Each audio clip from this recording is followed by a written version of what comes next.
Vivre sans famille, abandonné à soi-même, sans abri, ni endroit pour se nourrir, reste le quotidien de nombreux enfants dans plusieurs pays d'Afrique. Ils n'ont jamais voulu faire face à cette difficulté, mais les circonstances de la vie leur a conduit à cela.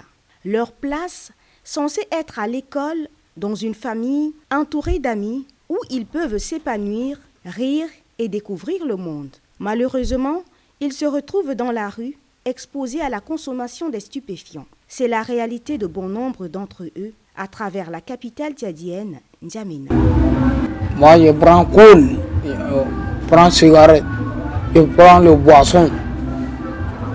Le boisson, là, ce n'est pas bon.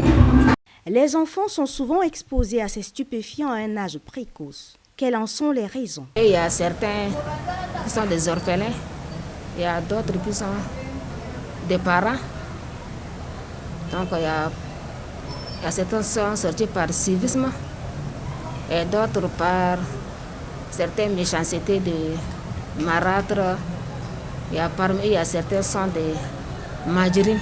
Les familles dysfonctionnelles, la pauvreté et les traumatismes peuvent également contribuer à la vulnérabilité des enfants face à ces stupéfiants. Je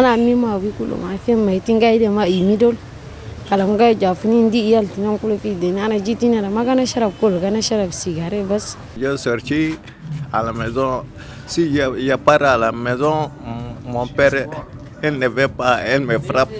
La consommation des stupéfiants comme l'alcool, dont le prix est abordable pour ces jeunes, a généralement des conséquences dévastatrices sur leur santé physique. Maladies comme les cancers ou soit des strokes cérébrales ou hépatiques, insuffisance rénale, insuffisance cardiaque, il y a beaucoup de conséquences. Les enfants qui consomment des stupéfiants sont susceptibles également de développer des problèmes de dépendance, des troubles d'humeur et des comportements à risque, selon Dr David Yahaman, psychologue. L'alcool contient de la caféine et d'autres substances qui peuvent, si c'est consommé de manière précoce, et cela peut altérer la maturation cérébrale et entraîner plutôt d'autres troubles psychologiques plus graves. Pour faire face au phénomène des enfants dans la rue, le gouvernement a mis sur pied plusieurs centres sociaux afin de s'occuper de leur réinsertion. Cependant, ces centres sociaux sont limités faute de moyens. Parce qu'ils sont exposés à tout. Nous, on est là par exemple le matin, en journée, mais la nuit, on ne sait pas ce qui se passe avec ces enfants.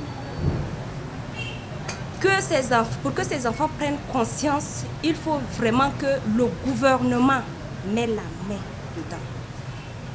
Outre ces centres sociaux, le Centre diocésain de la recherche en alcoolologie est aux côtés du gouvernement depuis 25 ans pour lutter contre le fléau des enfants de la rue, spécifiquement ceux qui consomment les drogues et autres stupéfiants.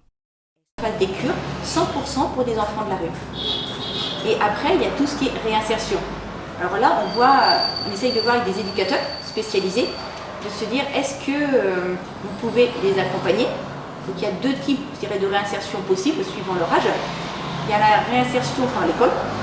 Cela n'est pas suffisant car de nombreux enfants regagnent la rue chaque jour. Les centres sociaux censés leur apporter de l'assistance n'ont pas la capacité et les moyens techniques pour y faire face. C'est pourquoi elle lance un appel à l'aide. Au niveau du centre social niveau 1, on n'a pas de moyens. On va faire plaidoyer auprès des organisations du gouvernement pour vraiment nous appuyer sur certains problèmes de ces enfants.